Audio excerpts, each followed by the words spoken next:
Evet sevgili dostlar, yine bir cumartesi günü ve yeni özel modellerle tekrar karşınızdayız. Kısa ismi Seiko Speed Timer. Aslında genel anlamda biraz daha uzun bir ismi var ama Seiko Speed Timer'ın yeni yayınlanmış iki özel modelini burada Burak Bayram'ın yorumlarıyla birlikte inceleyeceğiz. Seiko Speed Timer hikayesi herhalde böyle 1960'lara kadar gidiyor değil mi Burak?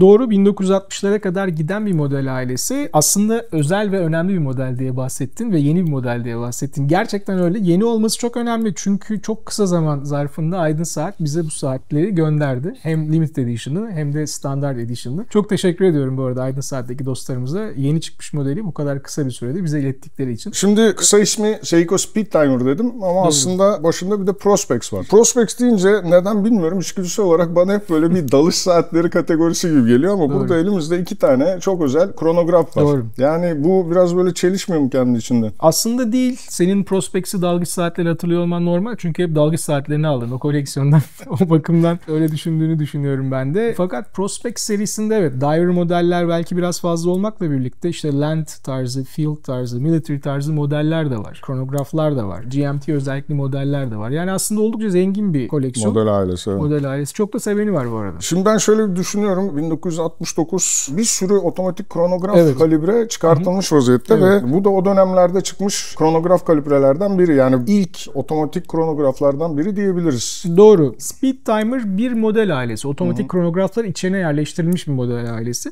Seiko'nun otomatik kronograf macerası aslında 1964'te başlıyor. Daha doğrusu kronografı, mekanik kronografı ilk defa o zaman yapıyorlar ve o dönemin, o senenin yaz olimpiyatlarının zaman tutucusu oluyorlar. 1969 dediğin gibi saat sektörü için çok önemli bir sene. 1969 senesinde Seiko kalibre 6139'u çıkarıyor. 6139 monokompaks, yani tek alt kadran olan bir otomatik kronograf. Vintage saat severler çok iyi hatırlar çünkü 1969'da çıkan bu model 1980'lerin ortalarına kadar üretilmeye devam etti. Daha sonra 6138 geldi. O da bikompaks. Çift yalnız 12 ve 6 şeklinde yerleşimi vardır. Efsane Bullhead modellerine, Speed Timer modellerine hayat veren kalibre. Buna baktığımız zaman Speed Timer modelinin kökleri hem tasarımsal hem de mekanik olarak 1960'lara kadar uzanıyor. Şimdi kronograf kalibreleri aslında biraz daha böyle iyi tanımak anlamında soruyorum bunu. Şimdi baktığımız zaman gayet kalın bir kasa var. Oldukça. Buradan benim anladığım kadarıyla bu kronograf biraz daha sanki hani modüler, biraz daha yükseltilmiş diye düşünüyorum. Evet, bir de bu işin bir kolon çarklı, yani column wheel tarafı var. Onlar arasındaki kısa farkı da bu Seiko Speed Timer modelini tam anlamıyla incelemeden bir gözden geçirsek. Entegre ve modüler kısmını biz sıklıkla dile getiriyoruz. Entegre kronograflar sıfırdan, yani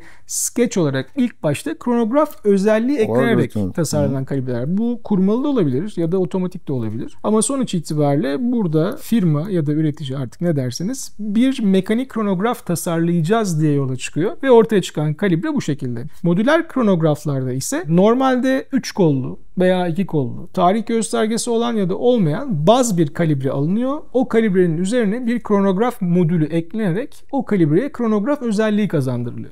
İkisi arasındaki fark bu. Kolon çark koordinatörü ise aslında kronograf fonksiyonuna hareket sağlayan, onun on-off, yani başlat, durdur, sıfırla komutlarını yöneten koordinatörün yapılış şekli. Kolon çark olmayan tarza göre daha yumuşak, basma hissi olan, daha net komutlar veren, yani biraz daha rafine edilmiş bir özellik. Öyle söyleyeyim. Peki bu şu anda incelediğimiz bu saatlerin kronograf kalibresinin tanımı nasıl Burak? Bu şu an bir modüler kronograf ama kolon çark koordinatörü var. Koordinatör, anladım. Peki şimdi saatlere geri dönüyoruz. Bir panda, bir de ters panda diye tabir ettiğimiz iki tane farklı kadran var ama benim burada aslında en çok dikkatimi çeken dıştaki takimetrik skalanında ters renkte yapılmış olması ve bu saate bence daha bir güzellik takıyor. Bilekte taşırken biraz daha dikkat çekmesini sağlıyor. Tasarım özellikleri hakkında ne düşünüyorsun bu saatin? Ben saatleri gerçekten çok beğendim tasarımsal olarak. Panda veya reverse panda fark etmeksizin bence bu tür kontrast renk paletleri ilk başta kolunuza taktığınız modelin kronograf olduğunu gösteriyor size. Yani genel itibariyle birkaç sektör kadranlı model dışında kronograf olmayan saatlerde kontrast detayları pek rastlayamıyoruz. Dolayısıyla ben saatin hem kronograf hem de spor temasını öne çıkarttığı için bu tür kontrast temaları çok seviyorum. Bence takimetrik geometrik skalanın da kontrast çalışılması hem modelin spor karakterini öne çıkartmış hem de bu temaya da bir vurgu yapmış. Yani bir basamak yukarı taşımışlar. Öyle düşünüyorum. Görsel manada ben saatleri çok beğendim. Klasik Seiko Speed Timer modellerini de andırıyor bu arada. Yani baktığında oradan bazı detayları da görebiliyorsun. Yani bunu söylüyorsan bunlar için de o zaman modern Speed Timer modelleri kesinlikle diyebilirsin. Evet, peki aynen. O eski bildiğimiz klasik modellerle bugünkü modern diye tabir ettiğimiz bunların arasındaki en büyük fark ya da gelişmeler? En büyük fark burada kronograf sayaçlarının dizilimi ve sayısı. Yani ilk çıkan Speed Timer modelleri monokompaktı. Sadece bir tane kronograf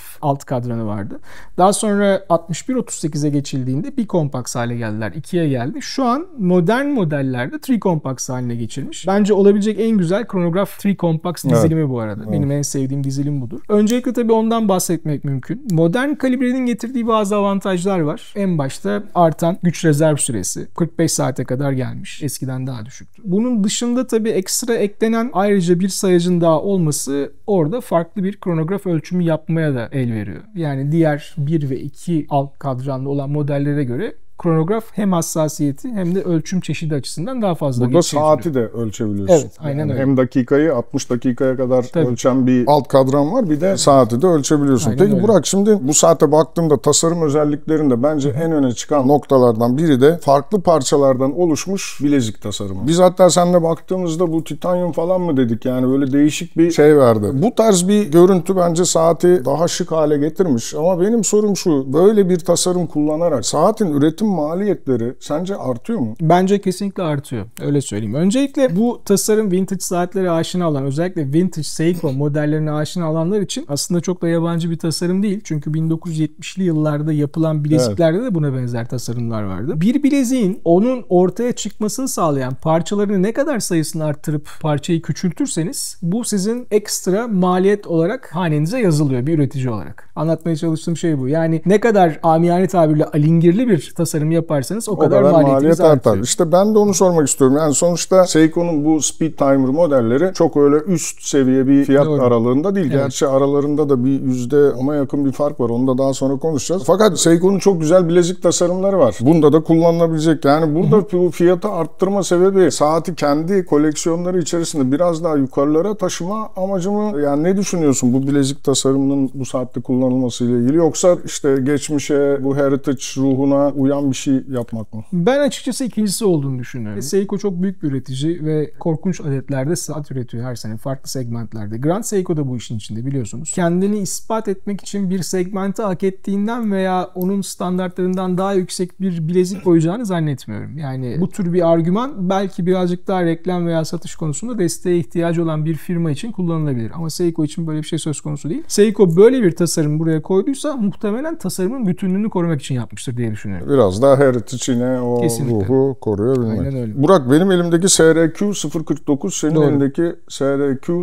047. İkisinin arasındaki fark tabii tasarımsal, bu kadransal özellik dışında benim elimdeki saat Limited Edition 1000 adet ve fiyatı da biraz önce söylediğim gibi %10'a yakın bir fark var. İkisinin de teknik özelliklerinden biraz bahsedelim. Bu arada Speed Timer 2019 senesinde Seiko'nun güncel kataloğuna yeniden eklendi. Evet. Ama 2019'da eklenen ve günümüze kadar gelen Speed Timer'lar daha havaleli, daha yüksek. Proporsiyonel açıdan yine aynı lafı kullanmak zorundayım ama onu kullanmadan çıkmaz. Çok da benim hoşuma gitmemişti. Yeni tasarımlarda belki kağıt üzerindeki ölçülere bakıldığında eskilere nazaran çok farklı bir tasarım ya da ölçüde azalma olmasa da koldaki hissi açısından çok başarılı. Doruk'un her zaman bahsettiği orta kasaların işlenişi ve doğru oranları çok önemli. Farklı bir orta kasa tasarlanmış. Farklı bir arka kapak tasarlanmış. Saatler küçük saatler değiller. Birazdan teknik özelliklerini anlatacağım. Ancak özellikle orta kasanın başarılı tasarımı sayesinde bilekte konforlu bir şekilde taşınabiliyor. Teknik özelliklere bakacak olursak 42 mm çapında paslanmaz çelikten bir kasa var. 14.6 mm'lik bir yükseklik söz konusu. Kolon çark koordinatörlü ve modüler bir kronograf için anormal değil. Ancak saat için ince bir saat de diyemeyiz. Evet. Kalınlığı ile ilgili sizin alacağınız en önemli hissiyatlardan bir tanesi, bence bir dezavantaj olarak da gördüğüm bir konu. Aslında bahsetmem lazım.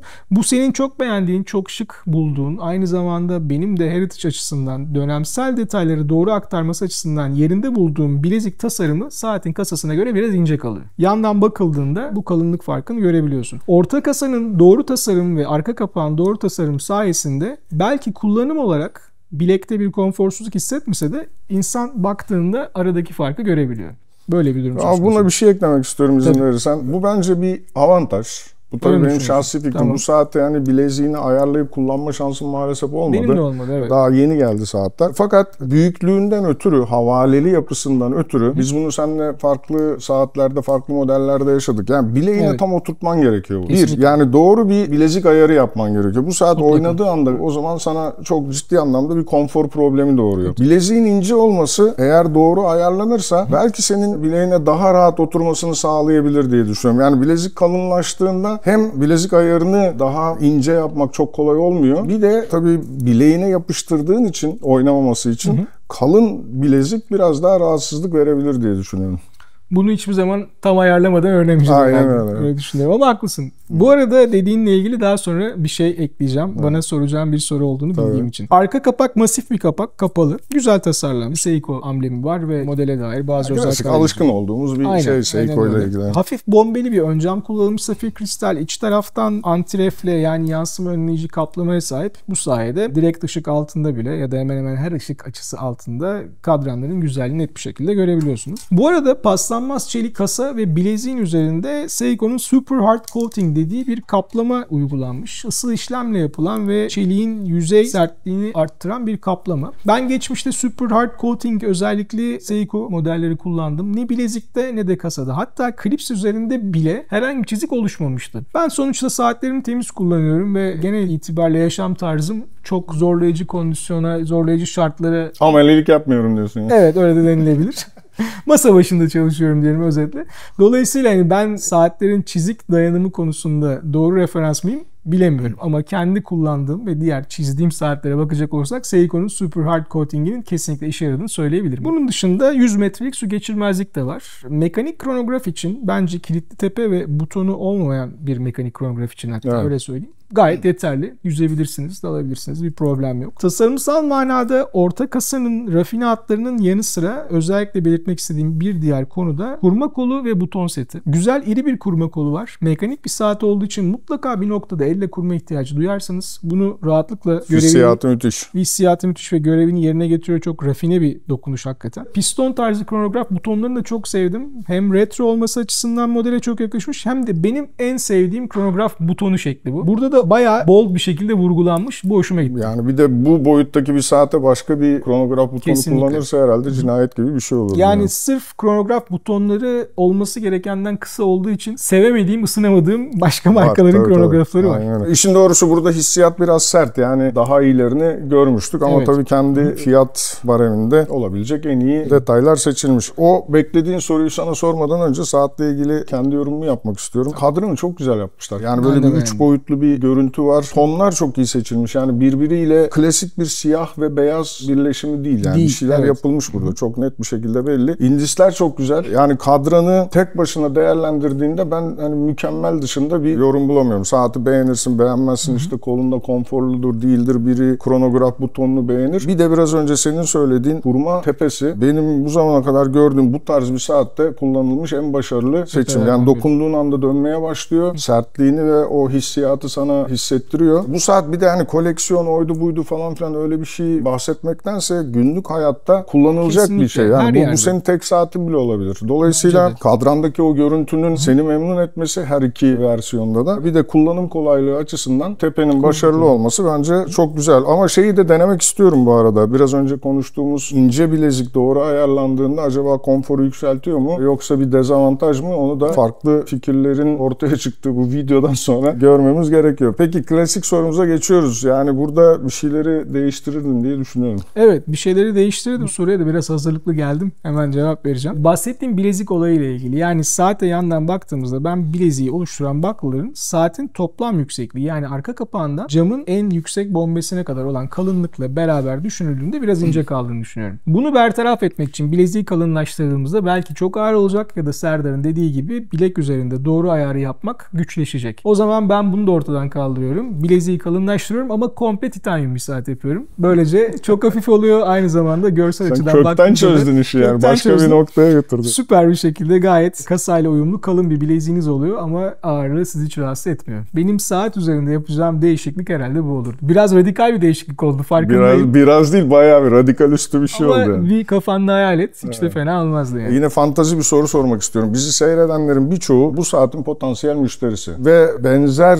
potansiyeldeki insanları da birebir de tanıyoruz. Burada tabii izleyen herkesi tanıyamayız. Bu bilgiyi göz önünde bulundurarak güzel bir Seiko'dan bahsediyoruz. Speed timer, otomatik kronograf, kalibre falan. Bu saatin arkasını masif değil de kalibreyi görebileceğimiz bir cam yapmayı tercih edebilir miydin? O da neden? Tekrar söylüyorum yani bu karşımızdaki profil saati aldığında gurur duymak isteyen bir profil. Tabii. Sadece kullanayım da gideyim işte metroda 2 durak arası kronograf kullanayım değil. Yani bir çevirdiği zaman arkada o mekanik, otomatik kronografı görmek istemez miydi sence? Bence ister de kesinlikle. Bu konuda da aslında Seiko ufak bir modifikasyona gidebilir. Saatin içinde kullanılan 8R48 Seiko'nun rafine kalibrelerinden biri. Bir kalibrenin güzelliğini değerlendirmek için onu arkadan bakmak her zaman yeterli olamayabiliyor. Biliyorsun işte. Yani şimdi bunu açsa tamam, kronograf detayları belki orada görünmeyecek ama yani nihayetinde mekanik otomatik kronograf saate sahip olduğunu bir arkasını çevirdiği zaman işte kalibre detayları falan diye görmeyi isteyebilir yani. Bence güzel olabilirdi yani. Katılıyorum o konuda sana. Neyi değiştirirdin değil de